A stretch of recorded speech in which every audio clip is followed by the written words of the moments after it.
NATO allies pledge more military aid for Ukraine as defence ministers meet for talks at Ramstein Air Base in Germany. The foreign ministers of Germany and Spain say their priority is to achieve a ceasefire in Sudan and that planes are standing by to evacuate their nationals. The US is to start training Ukrainian forces on how to use and maintain Abrams tanks in the coming weeks as it speeds up efforts to get them to the battlefield.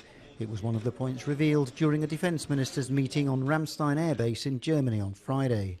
We've also expedited our M1 Abrams timelines to supply Ukraine with more armored capability in the coming months. And all of this is huge progress. And I am confident that this equipment and the training that accompanied it will put Ukraine's forces in a position to continue to succeed on the battlefield. Supplying heavy weaponry such as tanks and artillery has sometimes been a contentious issue among Western nations. However, supporters say it will make a crucial difference to Ukraine's ability to fend off Russian aggression.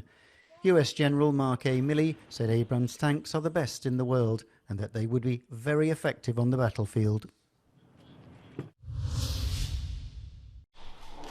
Romania and Poland are allowing Ukrainian food products to pass through their territory until the European Commission decides on the matter. Bucharest is calling on others to do the same after Kyiv promised to implement more security measures for the transport of farming products. Suntem principalul coridor de solidaritate pentru cerealele din Ucraina, pe care l-am organizat, îl întreținem și îl păstrăm în respect pentru poporul ucrainean. Three other Central European countries, Hungary, Slovakia and Bulgaria, also introduced food import bans from Ukraine earlier this week. The countries say they brought in the restrictions to protect their farmers after being hit by excess Ukrainian products. The European Commission is due to decide on the issue next week.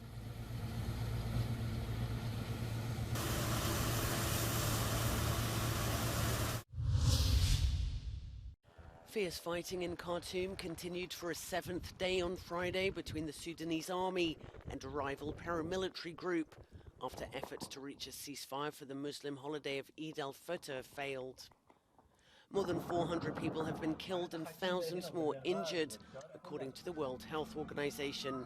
The foreign ministers of Germany and Spain said the fighting continued to hamper efforts to evacuate their nationals. Oberste Priorität hat dabei für uns alle, zumindest jetzt, eine Feuerpause über die Eid-Feiertage zu erreichen, Menschen evacuieren zu können. Y con respecto a la evacuación de la colonia española y de otras nacionalidades que nos han pedido ayuda para poder ser evacuados, hemos dicho, por supuesto que sí, lo tenemos todo listo. Hay unos aviones militares del ejército español. Due to the ongoing clashes, mosques in Khartoum remained empty at the time of Eid prayers.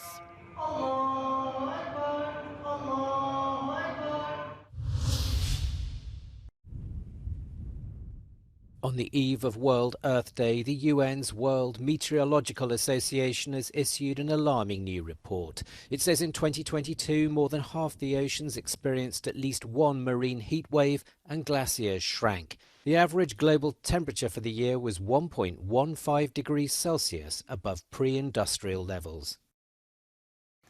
Today's policies would make our world 2.8 degrees hotter by the end of the century. And this is a death sentence. We need global acceleration through cooperation. And that means rising above disagreements, differences and tensions. Geopolitical divisions must not torpedo the world's climate fight for 1.5 degrees. Developed countries have promised zero emissions by 2040, emerging economies by 2050. Europe had its hottest summer ever in 2022. Droughts persist this year, with Copernicus data showing a quarter of the European continent and Mediterranean basin affected. And that's despite European investment in greener energy alternatives.